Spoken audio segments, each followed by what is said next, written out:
Hi and welcome. My name is Emma Berglund and I'm part of the Conversational Solutions and Robotics team here at Telia. And for the last 4 years, I've helped our customers in implementing and optimizing their ACE Knowledge solutions.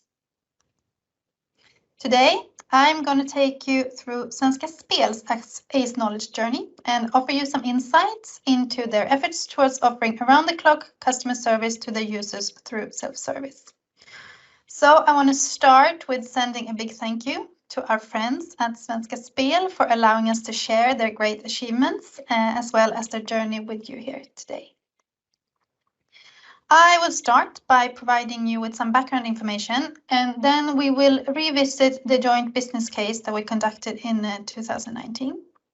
I will then share roughly the same information with you that I presented to the customers in terms of findings and recommendations based on the pre-study. We work closely with our customers and try to work with continuous improvements. So when we did this follow-up this year, we wanted to deep dive into the solution of today and present some actions and recommendations so they could further improve their solution.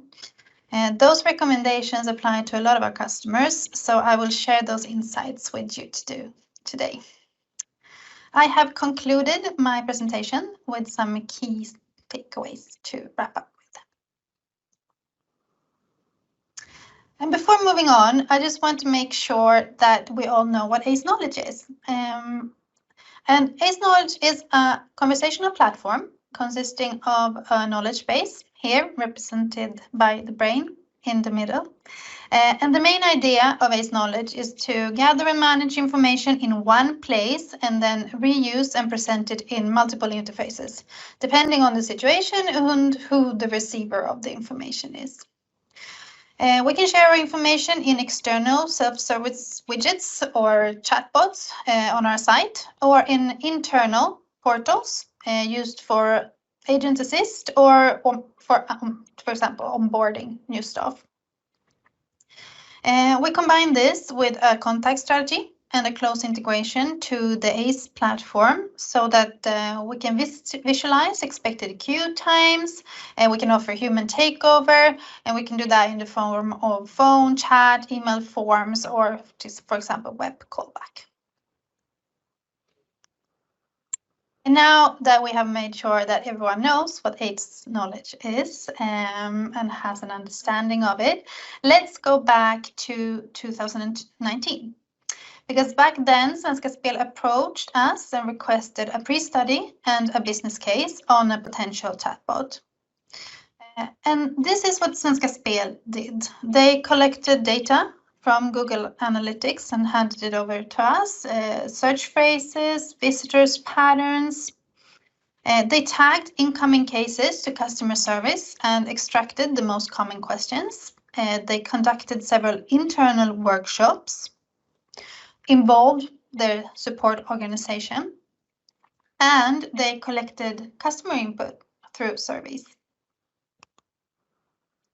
And with that information, we could analyze the collected data and present a recommended solution and an estimate of expected savings.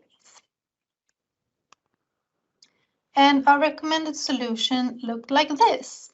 Based on the pre-study, we recommended a complete solution for Svenska Spel, consisting of a contact strategy in combination with a chatbot and a smart FAQ on a dedicated customer service page. And in addition, we suggested a standalone knowledge portal for internal use. The contact strategy was in this priority. We suggested they use self-service to start with, and secondly, chat, and third, phone and email. We recommended them a chatbot, and the context to a chatbot. Our chatbots also has a top list, and we also wanted them to use deep links to a certain extent. Other thing we recommended was high exposure, use of a floating widget so that they could make the chatbot available on the whole website. We wanted them to pay extra attention to the full screen mode because they had a large proportion of mobile users. And we also worked with deep links, so they got quick access to personal results and settings and things like that. And we also suggested an internal portal for agents and other staff, and we also gave them some suggestions of included content. We were trying, by doing this pre-study, to help them make strategic decisions, and this enabled us to jump straight into content building once we started with the project. And the only thing they didn't go for was high exposure of the bot, because it's now only accessible through their customer support page on their site. And let's have a look at their site today. This is their chosen solution. A smart FAQ, what we call an inline, with clear visual categories and a contextual top list. And on the right, you can see there are 2 chatbots, and it also clearly shows on the far right the contact strategy that they chose to work with. And these contact methods are presented when users aren't satisfied with the answer they're given.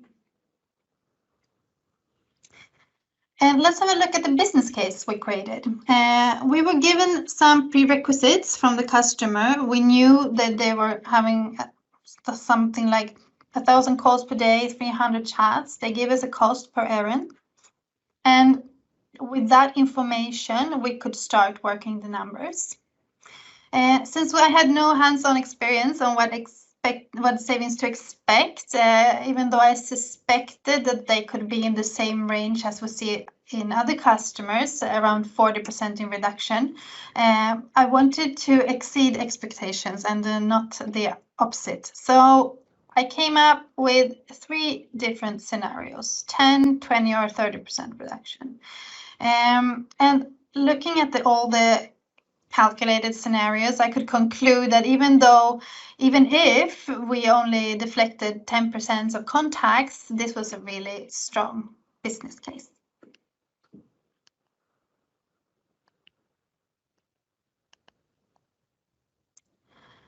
Two years later, we went back and compared the exact same statistics, and this is what we found.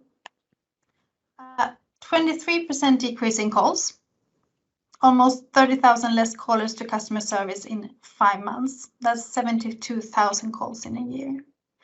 Chat went down even more, and even though we cannot with 100% accuracy conclude that this is only because of the chatbot, one could argue that their new co-workers, chatbots Bettan and Lotta, are working very hard and doing their job very well.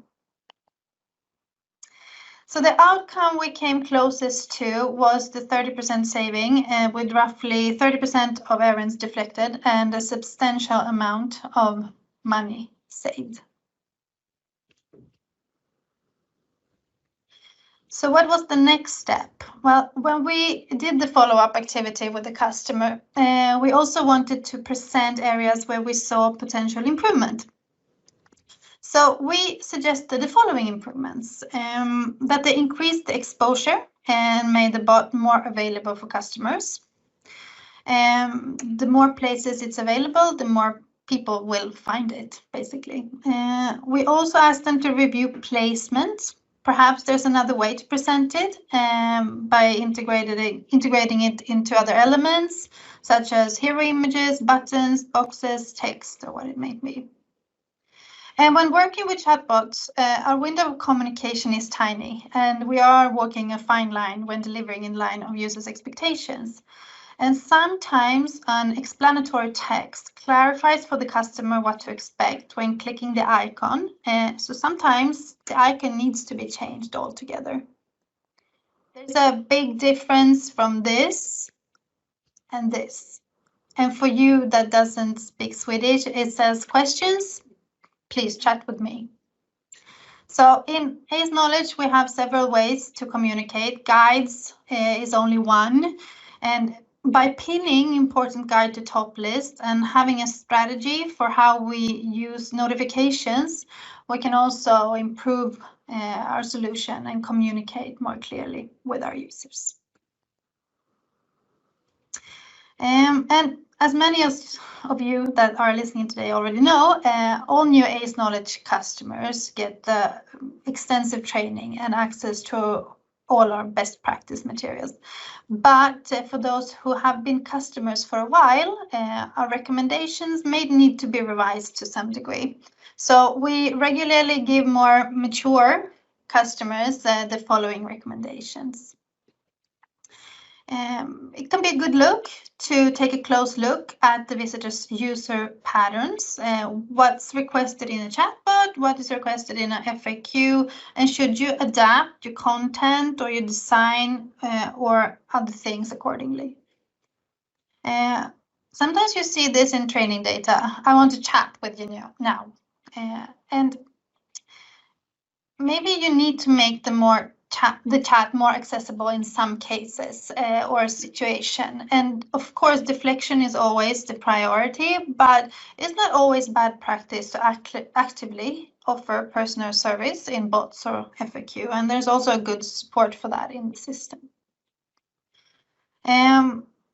You can improve customer satisfaction and bot and FAQ efficiency by reviewing user utterances and search words regularly. We all know that, but when you've been customer for a while, maybe you need to train with data that is untrained and create new guides for controversial words, or maybe English words. You need an English guide for that. You need a guide for those who are not very polite when speaking with the bot, or for those who just write hello or thank you. There's also a good idea to create a guide that is just answering politely and saying, "Oh, I'm here if you need me." Also, might be a good idea to review the contact strategy. Some guides are more sensitive than others. Maybe they need to be handled with personal service.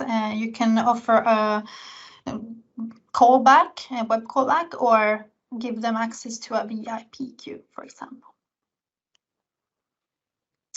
And there's also a good idea to map the whole customer journey and investigate users' next step after opening but not interacting with the chatbot or the FAQ.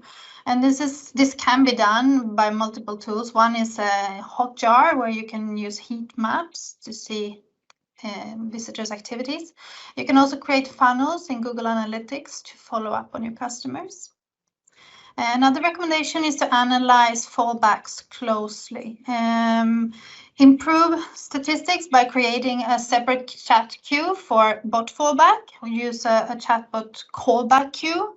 Maybe offer a separate phone number for bot customers. You can trace them in the ACE platform. Also investigate changes in customer satisfaction. Use the integrated feedback forms or conduct regular surveys. And I know it can be difficult to measure the effects of self-service widgets since we mainly notice the effects in other systems, but here are some KPI suggestions at least. One is deflection rate, which is the amount of errands handled by self-service instead of an agent. And this can be calculated by taking successful sessions and divided with the total amount of visitors to the customer service webpage. We can look at performance rate, or in ACE Knowledge called successful sessions. That's the amount of users that got the help they wanted, the ratio in total sessions. Bounce rate is another one. In ACE Knowledge is called neutral sessions. And those are the users that open the chatbot without interacting with it. And if you have a high bounce rate, exposure is key. Maybe you also need to look closer into design, placement, but absolutely important to look at. And then customer satisfaction.